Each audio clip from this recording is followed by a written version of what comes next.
আজকে আমরা একসাথে ওড়াবো দুইটা ভিন্ন ডিজাইনের ঘুড়ি, একটি কয়রা ঘুড়ি এবং একটি বড় ঢাউস ঘুড়ি। কোন ঘুড়িটা ভালো উড়বে আর শেষ পর্যন্ত কি ঘটবে সেটা দেখার জন্য ভিডিওটা শেষ পর্যন্ত দেখুন। প্রথমে কয়রা ঘুড়ির শেষ প্রস্তুতি সম্পূর্ণ করা হচ্ছে। কয়রা ঘুড়িতে বেত বা ডাক বাঁধা হচ্ছে, এটি ওড়ার সময় খুব সুন্দর সাউন্ড করে। বন্ধুরা, এবার ঘুড়ি ওড়ানোর জন্য খোলা মাঠে নিয়ে যাওয়া হচ্ছে ঘুড়ি। চারিদিকে সবুজ ক্ষেত এবং প্রাকৃতিক পরিবেশ, খোলা আকাশ। ঘুড়ি ওড়ানোর জন্য এর থেকে ভালো আর কি হতে পারে। বন্ধুরা, মাঠে আজকে বাতাস একটু কম।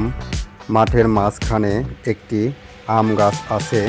এই আম গাছের ছায়াতলে কৃষকরা রোদের সময় এসে বিশ্রাম করে। দেখুন চারিদিকে কি সুন্দর মনোরম পরিবেশ এবং খোলা আকাশ।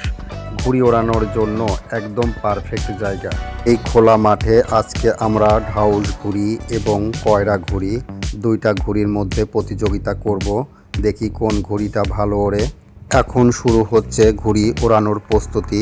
দুইটি ঘুড়ি ভালোভাবে পরীক্ষা করা হচ্ছে যাতে আকাশে ভালোভাবে পারফরমেন্স করতে পারে। প্রথমে ওড়ানো হচ্ছে কয়রা ঘুড়ি। দেখুন কি সুন্দরভাবে ঘুড়িটি বাতাস ধরেছে এবং বেত কি সুন্দরভাবে সাউন্ড করছে। এবার ওড়ানো হচ্ছে ঢাউস ঘুড়ি।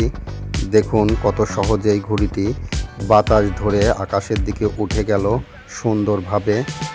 খুব সুন্দরভাবে ব্যালেন্স করে উঠছে ঘুড়িটি।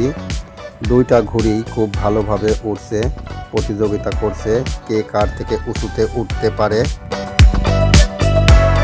হঠাৎ একটা অপ্রত্যাশিত ঘটনা, কয়রা ঘুড়ির সুতা কেটে গেছে। অনেক উঁচুতে ঘুড়িটা উঠেছিল।